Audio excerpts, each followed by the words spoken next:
my name is Domonique Gillen. I am a coordinating officer for Ocean Research and Conservation Association Ireland. We are a nonprofit focused on protecting our waters in Ireland and all of Europe as well. I am also going to be starting my PhD in the National University of Ireland, Galway, this fall.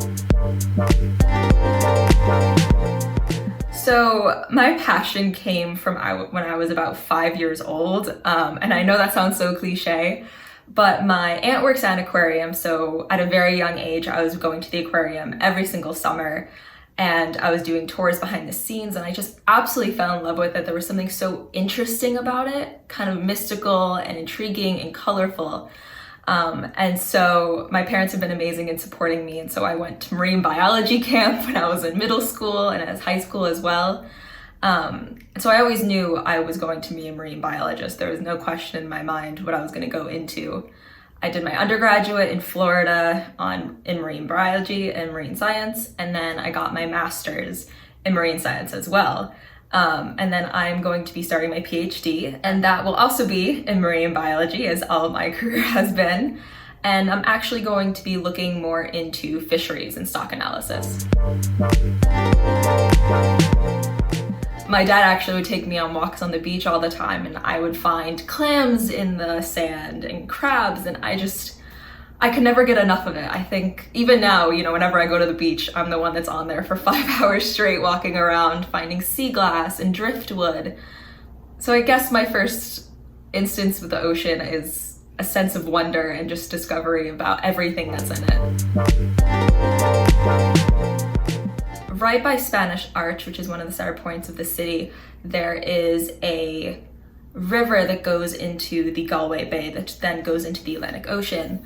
And so every night, just before the sun sets around dusk, I love to go walking there because seemingly every single day there's something different. So I just love walking through, this metropolitan city, and there's a seal in the river, or there'll sometimes be an otter. I remember I was walking there one day and you hear this crunching in the background. You look over and there's a little otter on its back eating. And then if you go to the end of Nemo's Pier, we have a famous dolphin, Nemo, who's there quite often. So it's actually been really cool to stand there and watch it, because sometimes you can see it do some different behaviors such as charging and foraging, and sometimes it leaps and it breaches. It's all very exciting. And I love that it's so close to the city because people can see it every single day, and I think it helps people gain appreciation for our oceans, which is vital. There's a lot of things that bring me joy in many aspects of my life. Something we haven't touched on yet is I am actually a dancer. I'm a dancer, I'm a choreographer, and I'm a dance teacher. And something I love the art form, and I love it as a form of expression. And that's something I'm always trying to teach my little ones, my students, is how to take emotions that they're feeling in everyday life that sometimes can be overwhelming, and transforming that into an art form so you can express it. And I think there is something very passionate and intimate about sharing an experience that you've had through dance in a way that maybe you wouldn't be able to say it out loud if it's something that is very emotional for you. But then being able to express it in a form of dance where you don't have to give the details, but you do give yourself, you do express yourself in a very intimate way that you think maybe other people, even if they don't know your story, will be able to relate to. So I think the biggest thing is just knowing about it. So something I always tell people is you have to know about something to care for it. If you don't know about it, no one's gonna care, no one's gonna do anything about it. But then they see a documentary like My Octopus Teacher, right? I know a lot of people have seen that on Netflix, and all of a sudden they're like, whoa, these creatures are so interesting. And then they do a little bit more research, and then they realize the threats that are affecting these animals, and then they become passionate about it, and then they spread the word, and then more people care, and then more people care. And the more people that care, the more voices are heard, and the more we can do about it. I strongly believe in power in numbers. So if you have 500 people that care about something, that's fantastic. If you can get 2,000 people, if you can get entire countries to care about a certain topic, that's when progress is going to be made and that's when change is going to happen. I am one of those people, I don't have favorite bands. I listen to certain songs. I'm a Galway girl now, so of course I have a bit of a bias. I really love Irish trad music, and I know that's, you know, I live there, obviously I'm going to be a bit biased, but like Red is the Rose, I love all of those songs. Country beach music, like Jimmy Buffett.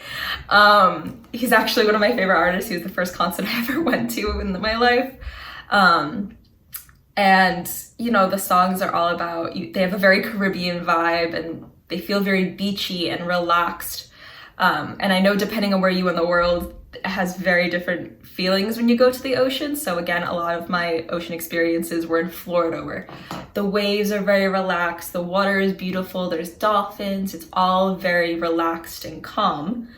That being said, I was on the Celtic Explorer a few months ago in the North Atlantic between storms. So there was about 40-foot waves when we were out there. So it really depends on where you are, because while Jimmy Buffett works very well for the Caribbean and the Gulf of Mexico, I think a sea shanty would be more like the songs that you would think of when you go into the North Atlantic when there are storms. Harmony? Possible. Interwoven. I think that our passion is one of our greatest strengths, and our ability to think outside of the box. I feel like as you get older, you start to find all these structures that things have to fit into very nicely. And I think when we're in our youth, we have our imagination and we have our passion and we feel like we're limitless. And in a way we are. And some people will say that's naive.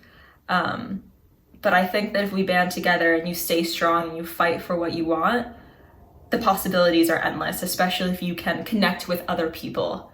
So, you know, talk to your friends who are outside your field, who are inside your field, who are in fields that are connected. And I think by banding together and having passion and not letting things constrain you, we can do anything. Still the One by the Oceans.